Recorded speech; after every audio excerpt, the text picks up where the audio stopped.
You tell me when you are ready. It's starting. It's Okay, started. good. Go ahead, Hey, Chetan. hey guys, wonderful again that we are all meeting today. This is the third time we are all doing a Zoom meeting. Really nice to see all of you. And thanks for providing me an opportunity to be the, moderate this session. So my idea, as I sent in the email, is I think I know that some of us are a little thinking, hey, where we are, but I at least see only gray faces, gray hair mostly, and we are all close to 70, so we have a lot of experiences in life, good and bad. We all have gone through a lot of things in life, and and when I used to see the young students, yes, I agree that we can't tell them, which particular technology to pursue and all. That is definitely not the intention. But we have a lot of life experiences, and it'll be wonderful to tell what we have gone through. And I just wanted to see whether we can limit it to around 3 minutes each, and see whether we can go with that. So I will start myself, given that I started the topic, and I'm going to run the clock now, and then I will let all of you talk. So the thing which I felt when I was in college, which I did not get the advice, is that you can be a leader. Any of us could be a leader. Somehow when I was young, I thought leadership was only like, Mahatma Gandhi or Martin Luther King or Abraham Lincoln or, whoever, some big guys, and, or maybe the top political leader, whoever it was, Jawaharlal Nehru, whoever was at our time. But I never had a feeling that I can be a leader. That was not even in my mind. And, as I have grown older, that is something which I have reflected on, and I think it is very important for young people to know that they can be leaders. Everybody can be a leader. And I will provide some examples why I'm saying that, some things which are vivid in my memory. You all may remember, I don't remember whether it was the second year or what year we were in, but that is when the anti-Hindi agitation was very big in Tamil, in our campus, in the whole of Tamil Nadu. And we all went on a march, all the 200 people went on a march. We were all excited, young students. And I distinctly remember our principal, Mani Sundaram, was right there along with us. He walked with us. And I never understood why this Princey is walking with us. And it has taken me a long time, but now I can see that he really knew that if he walked, we all respected him. So we won't do what is I have seen here happening, riots and all. He prevented it, I think, by walking with us. I think that's a great leadership. The other thing I saw with Mani Sundaram, which I have seen, I'm sure all of you are aware, he used to check our mess bill. He used to check what we ate every month. He used to check the accounts, and I remember that if it ever went above 100 rupees a month, he will take everybody to task. He will check on what the food we got. I mean, to me, those are outstanding leadership traits which he displayed, and I am in awe of him even now. And as I have grown older, I had many opportunities to be a leader. I ran at least 20 projects where I was a project leader in companies as well as in academics. And each time, you had to make the choices, and you had to make sure it is followed through. And if you ask me, am I a talaivar? No, I don't think I feel that way, but I think all of us can be a leader, and it is just a question of raising up to the occasion and being a leader. So that's my advice to young students. Timer is off, so let us move on. That's good. Very good. Okay. Mr. Narayanan, can you talk about it? Shankar, may I just interject? Yeah, sure. What is the topic? The topic is what is the advice for young students? All right, all right. Yeah, you spoke about leadership, so I thought whether there has been a last minute change in the topic. So go ahead. No, I'm I saying guess the message is that Chetan says everybody can be a leader. exactly. That is my message to young students that they can be a leader. Exactly. You got it, Vijay. Yeah, okay. Good for the clarification. That is excellent. Shankar Narayana? Uh, sure. I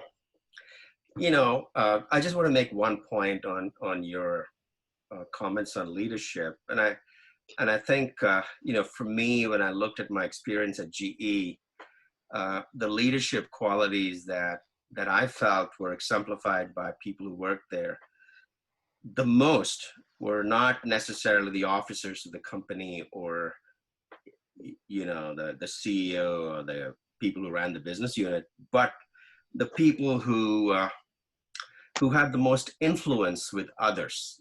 How much influence they had, regardless of their position, was really a testimony of their leadership, regardless of the official position that they had. So anyway, that's neither here nor there. I just wanted to make a comment. Thinking about this topic of yours, Chetan, I was wondering what I would tell somebody who was 17, who just got out of high school thinking about a career. And the world has changed so much in the time that we graduated. We're sort of 2 generations away. And so I looked at what Matthew had sent a couple of days ago, and that's wonderful. That's a generational kind of advice that you could give to anybody. And I'm hoping that Balu and Matthew will elaborate on that. But for me, if I were to tell somebody, and I think of my sons who were just a generation away, both very different. One was technical, was a Georgia Tech kind of guy, computer science, economics. And the other one, Georgia, was just an artist, loves to cook, loves music, married a woman who has a PhD, who's very focused, but, he likes to influence people, and he's thinking of owning a restaurant, while my older son is, rising up in corporate America. So very different. I gave them advice, when they were married, which they promptly rejected and moved on into their own things and have done well. But what would I say? One thing that I would say to somebody who's leaving would be 2 things. One is tenacity. One is the ability and the desire to stick to what you know you can do. People admire tenacity. And the other is, along with tenacity goes discipline, but the other would be, the desire for risk taking. And maybe a 17-year-old doesn't understand risk taking in terms of, careers and things like that. But he's certainly, a 17-year-old understands that where he is at the moment, he's essentially, he thinks of himself as bulletproof. So they take a lot of risks, physical risks. So I would say tenacity, discipline, and risk taking, if I were to just, crystallize it into a 3-minute summary. And my timer is off here.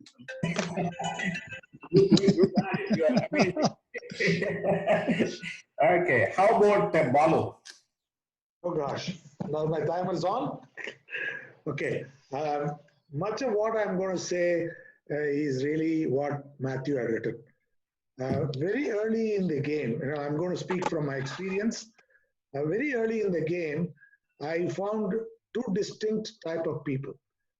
One who thought just because they passed out of an IIT or a at that time, you may call it NIT today, that they are privileged and they know everything, they are the brightest and know it all kind of thing. They can learn, of course, but they are entitled people. And so everything will come to them by itself. This was one set of people. The other set of people said, I have a goal, I have an objective to do, and I want to achieve something. And whatever I want to achieve, I need to work towards it. And fortunately, I belong to the second set of people. And I had, after some years of experience, kind of put it together in a forum when I spoke about it. And that's when I said, Matthew's message was very, very similar. He worked on the bottom. I'm going to talk about it as if that's the bottom is the top. I put knowledge as the first one. And in knowledge, most people go after their functional or technical knowledge, which is the easier thing to go after.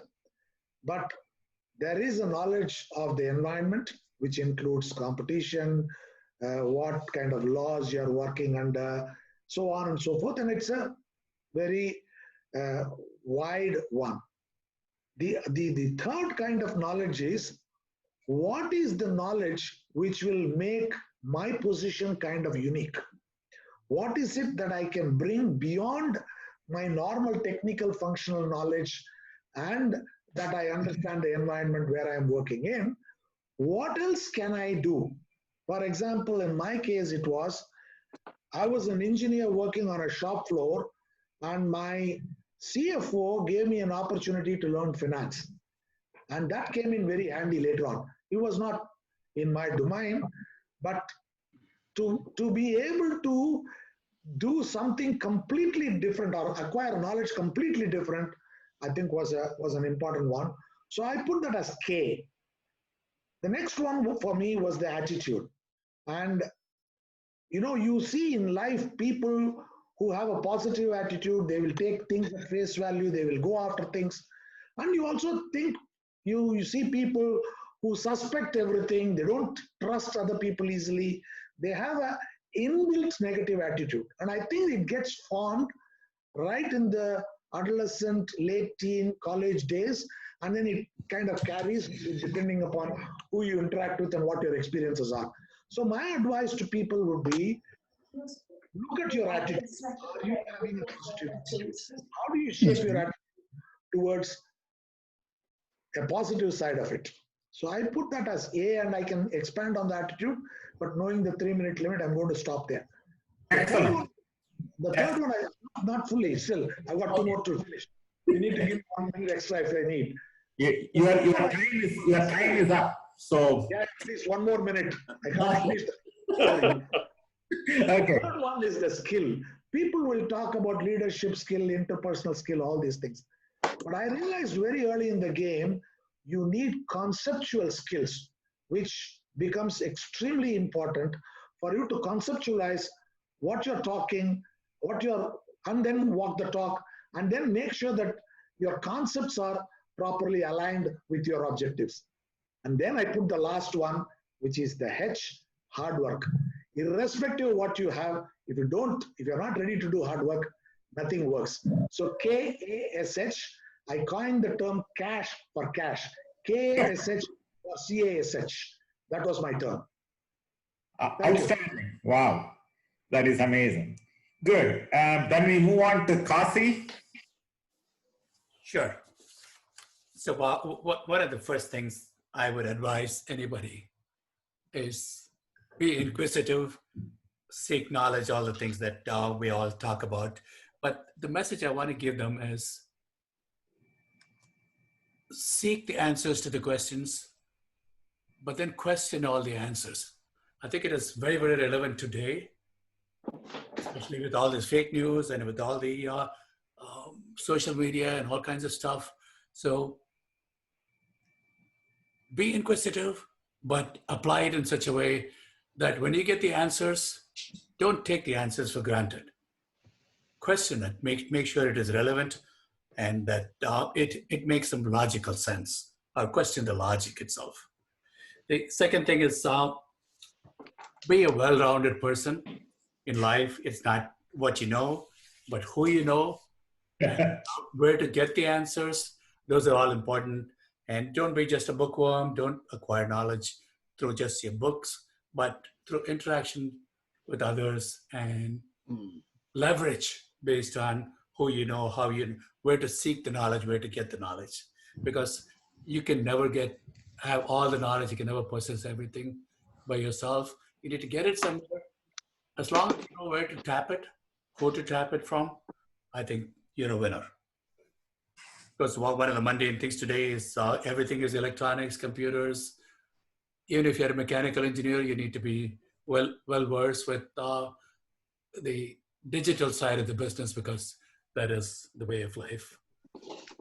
The next thing that really helped me, because I was always focused on the manufacturing side, was the training that you took every summer. It was not mandated in our curriculum. It was not something that was necessary as part of a graduation requirement. But I took training every summer. I went to Golden Rock workshop. I went to Kaveri Structurals. I went to Praga Tools. Every single summer, I went and tried to acquire applied knowledge. And that helped me become more focused on my manufacturing later on in my career. And this is something that I don't know if the Indian curriculum does not address this.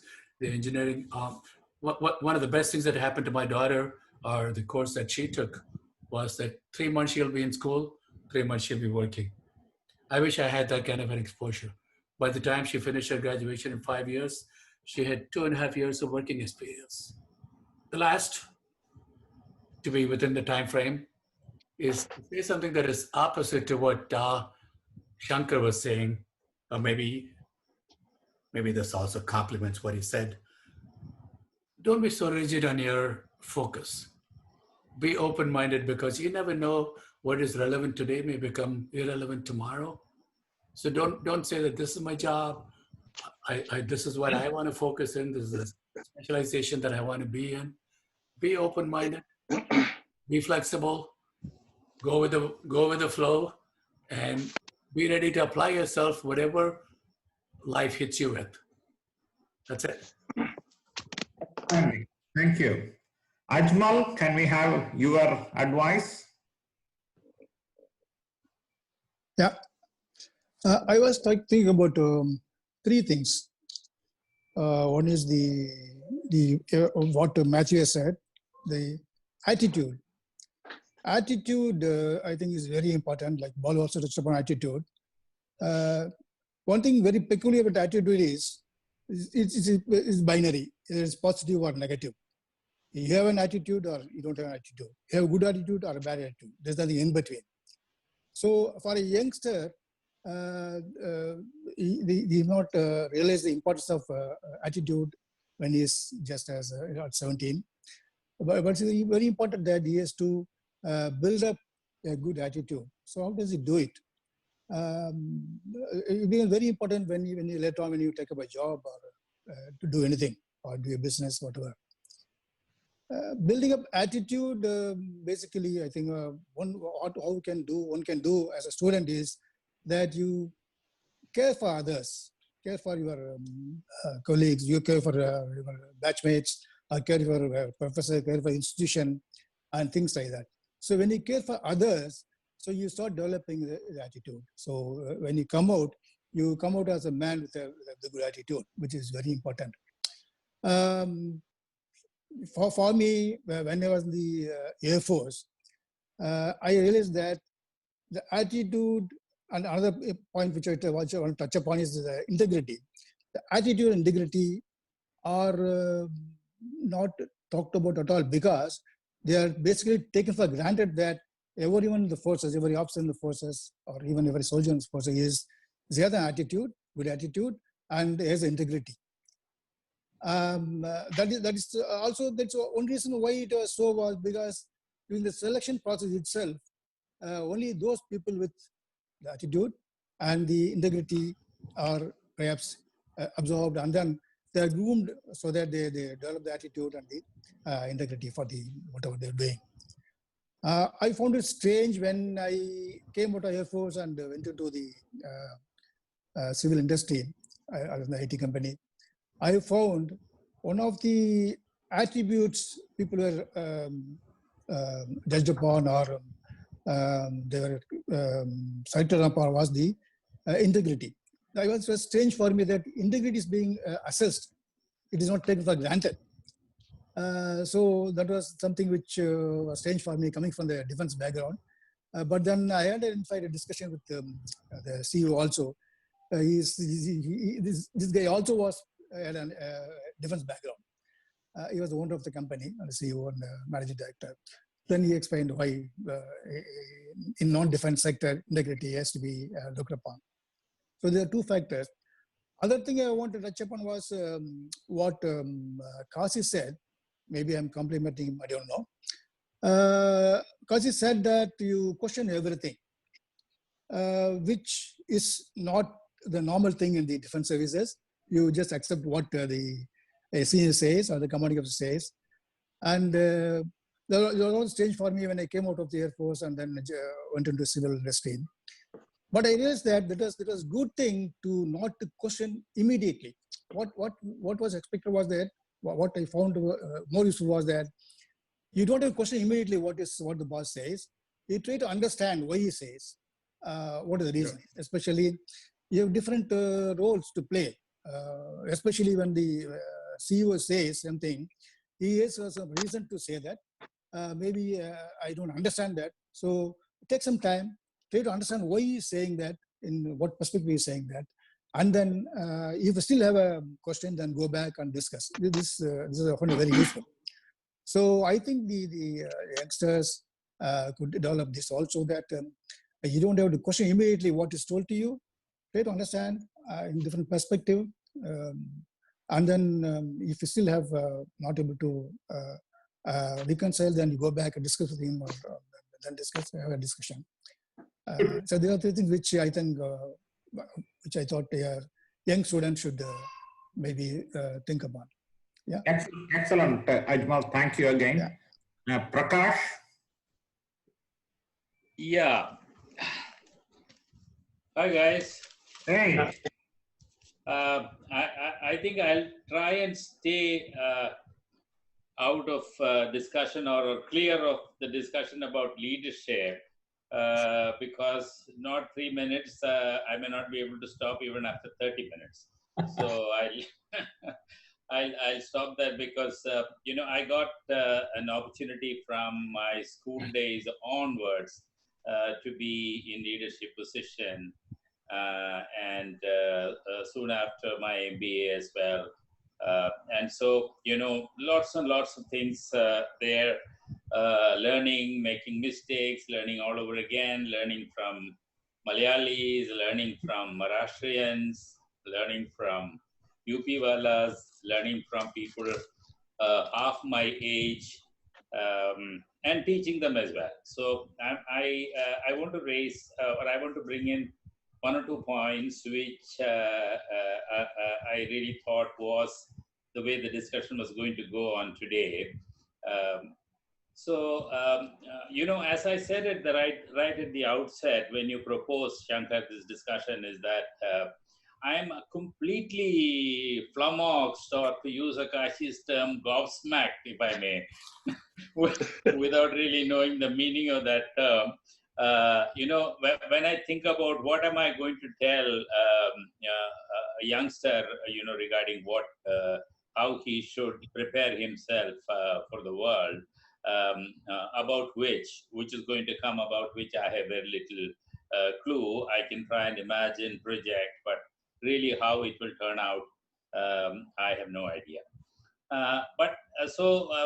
Without getting into it, I thought I have felt, we went through an English language-based education right through and through. And we were very lucky that we were born in a country where English language, for whatever the vestiges of colonialism, whatever you may call it, was the base language for education. Because of that, we have got our opportunities to be employed is far larger than anybody else who went through education in any other competing language, German or French or whatever. I'm not considering Chinese as an option at this point of time, nor Japanese. So we perforce, so to say, went through the English language education. But that has brought a certain baggage with us.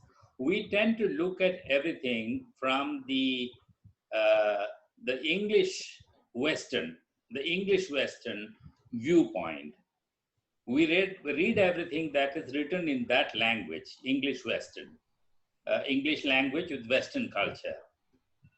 We do not know, or we are not able to relate to Japanese who are masters in technology and management and have a culture, very, very admirable culture.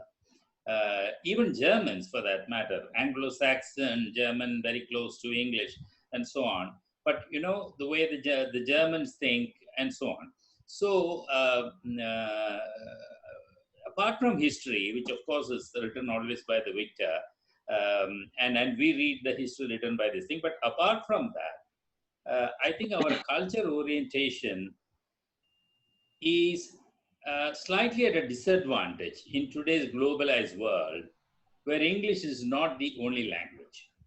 I think we have to try to finish up, Prakash. Yeah. Okay. So that is the main point that I want to bring about. But there's just another small diagram which I want to show for a minute, which is about the which is more related to leadership. I don't know if you can really see this. This is a triangle which I have used in many training sessions, where we have on the one side at the bottom, which is a platform of trust. I'm taking on from where Shankar left. There's a platform of trust, and once you establish that for a common purpose, then you work for a negotiated outcome. So this will take a little bit of time explaining to it, but basically it kind of feeds on each other, and this is how you achieve many things. As Balu was saying, you achieve many things not because you just determined to do it or you have a plan to get there, but you need to negotiate with people, you need to work with people to get that desired outcome. And that is why what I call this triangle of relationship comes into the picture. So What's the third side? What is the third side? The bottom, you can start actually from anywhere. The bottom is the platform of trust, which eventually gets built. On the left hand side where the C is, it is a commonality of purpose with which we start. Okay. For example, the India-China situation now. And the other one is that you always strive for negotiated outcome, not for, you be prepared to settle for not exactly your absolute victory, but what is it that would lead to a win-win situation. Thank you, Prakash. Thank you, Prakash. Very, very nicely put. And Gopal? Hi, everybody. Hey, Gopal. So I think what I feel for the advice for the youngsters is to, when they're starting off, what if they're passionate about something, they should pursue it. And lots of times, of course, at that age, they may not know what they want to do, what career they want to pursue. And if they have technical aspirations, they can pursue that field. Lots of times when we started off, we were guided by what our parents told us. Because I got into engineering because my sister went into medical school, sort of thing. And then I chose ECE because at that time that was, it supposedly had better prospects and so forth. And even though I graduated ECE, I didn't work as an electronic engineer a single day in my life, because I came to United States and I found that, Stony Brook, the electrical engineering curriculum was very theoretical. And so I switched to computer science because, again, it's an upcoming field. So my choices were not based on any particular aptitude, because I didn't know actually. And I didn't know what I was passionate about. And so I just pursued the things that I thought will lead to good job prospects. And, and also I stayed with as a technical person, even though, I was asked to get into management several times. Whenever I was asked, and I told them I had enough gray hair already. So anyway, so I took an easy way, and in terms of staying in technical, but then it worked out well for me. And I was not very ambitious or whatever, but working for a company like IBM, and choosing a technical path. And I was able to do what I enjoy doing, and I think what had helped me is the hard work, the grit, whatever, the tenacity, discipline, and having a focus and trying to do what you want to do, and the problem solving skills that I developed in undergraduate and graduate school, and also working as a team, being a part of a good team player and being helpful, friendly, and anyone who seeks help, I was always willing to help. And when I needed help, I was not hesitant to ask for help. I had some very good technical mentors that helped me throughout my career. And being, lots of times I think in India, India or even anywhere, at one point, very good technical people are forced into management, thinking that is the successful path. And it doesn't have to be that way, so you can be technical and pursue the IBM had the ladder, technical ladders of management career, and then choose a path that suits your nature and what brings happiness to you.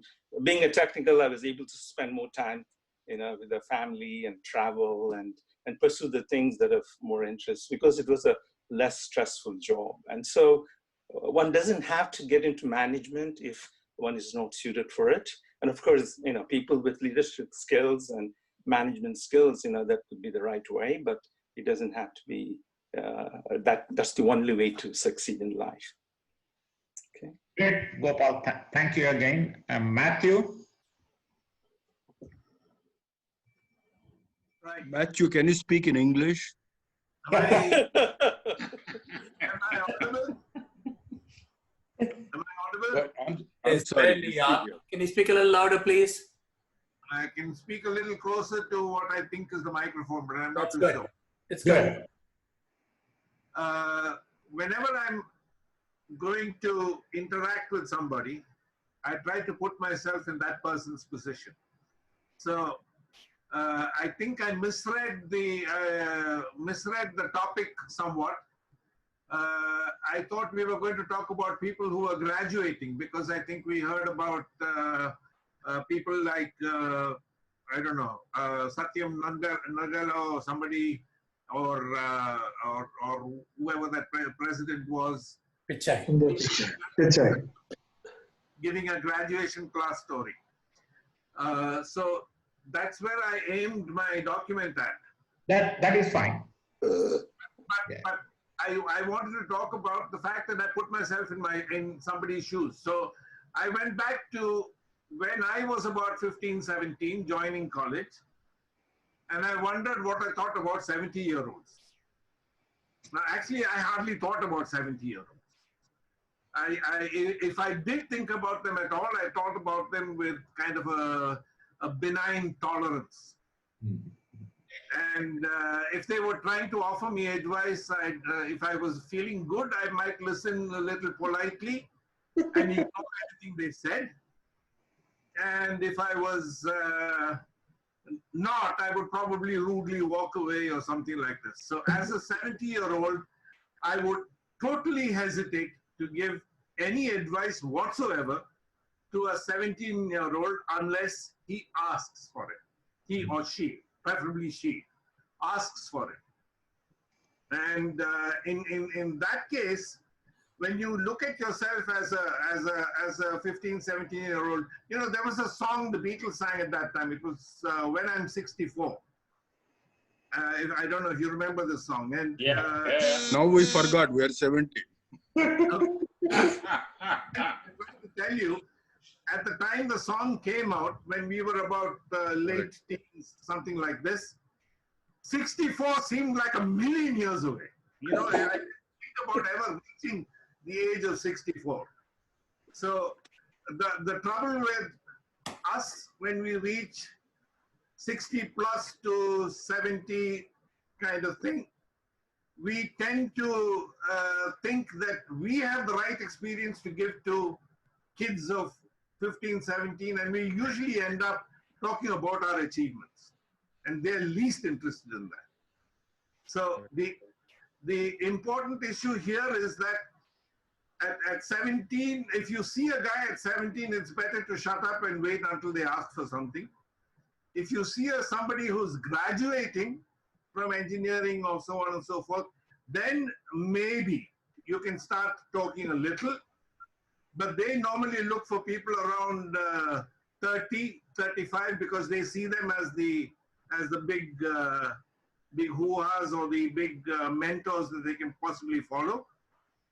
And you know, at about 25, I mean, there was this guy who was 14 or something, and he looked at his dad and he said, "What an idiot!" And when he reached 25, he thought, "How did my dad learn so much?" Mark Twain. One needs to be careful that when we are talking to an audience, we have the pulse of the audience. And the audience for me at 17, there's no audience for me at 17. I remember going with Kashi to REC. I don't know, Kashi, you remember? I don't know if he remembers. Anyway, we went there, and because Kashi was a big cheese, he had gone and helped the principal and so on and so forth. So we got royal treatment, and we were taken out by the president of the Students' Union to be taken around the campus and shown the campus. And during the course of that visit to the college, I casually asked this guy, "Have you seen a slide rule?" And he turned to me and he said, "What's that?" You know, so okay, we did go through the era of actually working calculations by hand, then to a slide rule, then to a calculator, then to a programmable calculator, then to computers. And Gopal and I, and maybe a few others among you, have been in this line of writing software and trying to get programs to work and stuff. But today I'm sure I will not be able to work any of those anymore. I mean, I'm pretty sure that I'll end up just making a mess for anybody. And if I What is the advice, Matthew? Sorry? What is the advice? My advice is don't talk to 17-year-olds unless they talk to you. All right. Okay, good. I think Matthew, we will possibly stop there because your time is up. Okay, good. That's good. Gopal, thanks for asking. That's good. Sampath, it's your turn. Okay. I was a bit confused, but then after I read the Matthew's thing on the knowledge, attitude, and skills, yeah. Because that's what we use in our company, for appraising the performance appraisal of everybody. And then, of course, for the bonus schemes, you used to use targets and things like that. So that all encompasses whatever he was trying to say in that. My main thing would be say that if you want, you have a lot of options in life.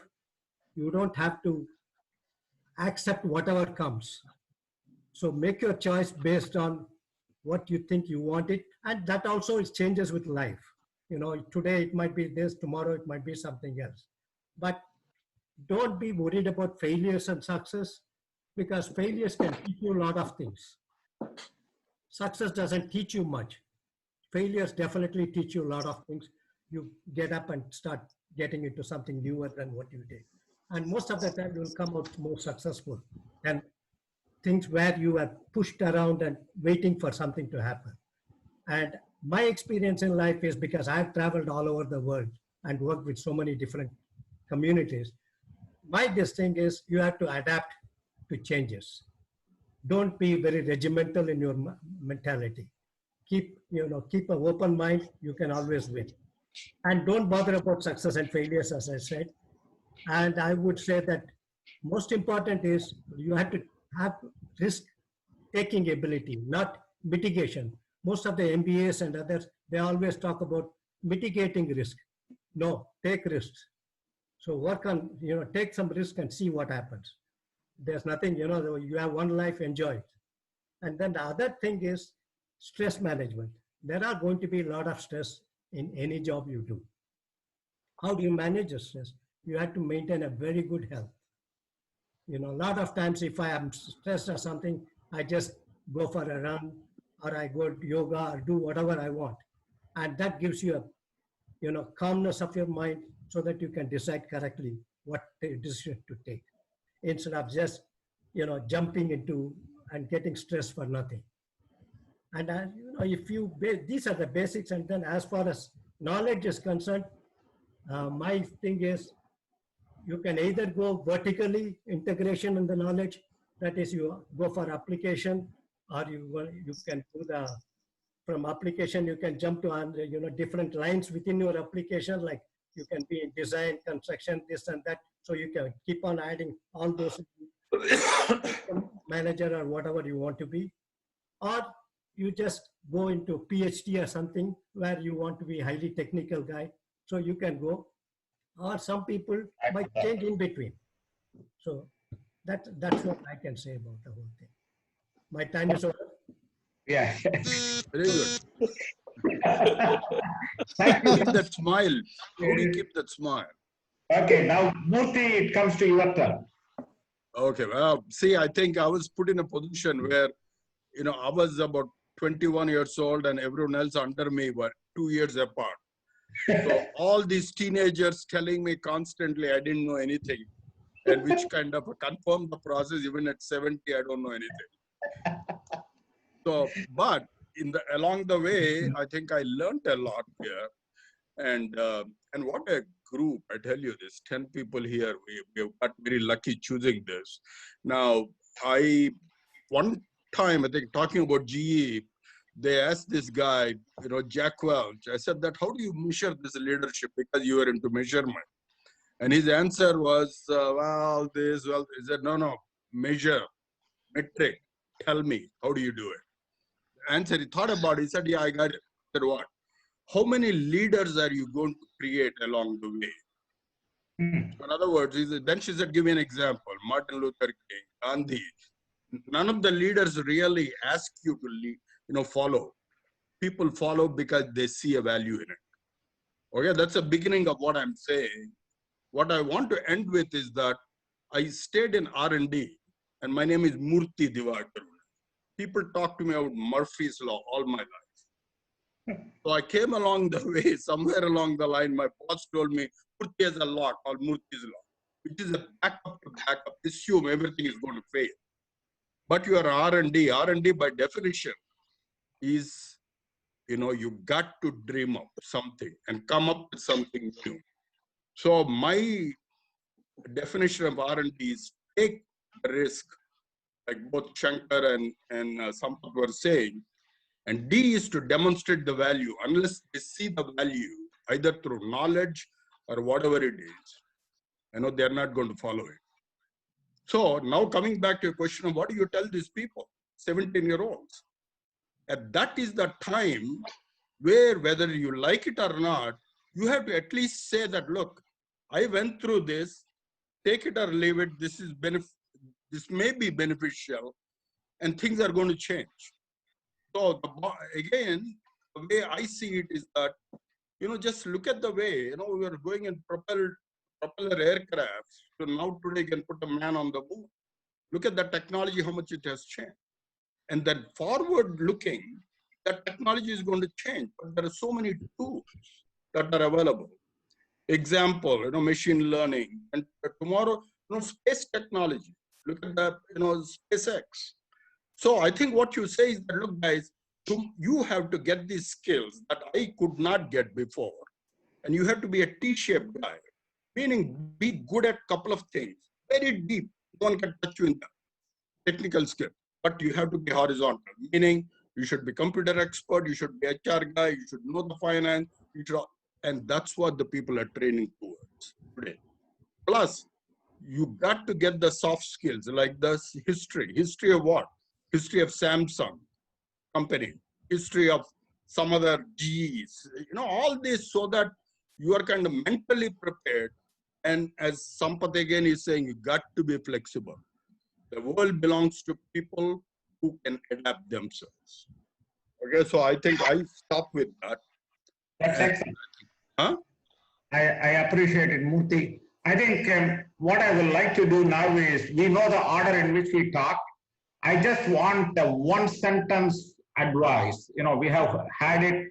We are not going to discuss it now. Just a one sentence summary. So I will start again, say to the student, you can be a leader. Shankar, it's yours, your turn. Oh, one sentence. Okay. Well, I'll go back to what I said earlier and say that in my mind, the desire and ability to take risks is important. That's risk taking is what you should focus on. Balu, I would say work towards an objective and learn, develop yourself so that you can achieve that objective. Work towards an objective. Kasi, I say combine book knowledge with practical experience. Try to assimilate as much as you can during your educational career, and be flexible later on in life. Don't be too fixated. This is my job. This is my line. Be open-minded. If it leads to failure, like Sampath was saying, so be it. All it matters is how many times you get up. If you get up one more time, then you fall down, you're a winner. Ajmal, Yeah, develop a good attitude. You'll always be happy. okay. Prakash, Yeah, I would say take your English language blinkers and straitjackets off and look at the world through the eyes of the Chinese, the Japanese, or of the Germans. If you cannot learn their language, at least try to appreciate that there is different ways, different cultures look at learning, and try to put yourself in their shoes and try to learn and look at things their way. Gopal, Yeah, so learning, is an ongoing process, and one needs to be flexible, nimble, and change with the times. okay, good. Matthew, you had to turn Muted. on. Past his bedtime. No, I'm unmuted again. keep learning. Keep humble. Live gently. Love fiercely and drive friendly. Beautiful. Very good. Sampath, Most important thing when it comes to getting to leadership is trust. You know, that was the question which was asked to me also when I was being promoted many times. What is the key thing to gaining the trust? Training the trust of your employees, your customer, everybody. So trust is a very, very important thing. And then be bold. Don't have to worry if you think this is the right thing, just go ahead and do it. And don't bother about success and failures. beautiful. Murthy, Have fun. I'm serious. Have fun. And while having fun, remember, mind is such a waste, you cannot afford to waste it. Create something useful and be yourself. beautiful. Kasi, can you turn off the recording? Give me 1 second.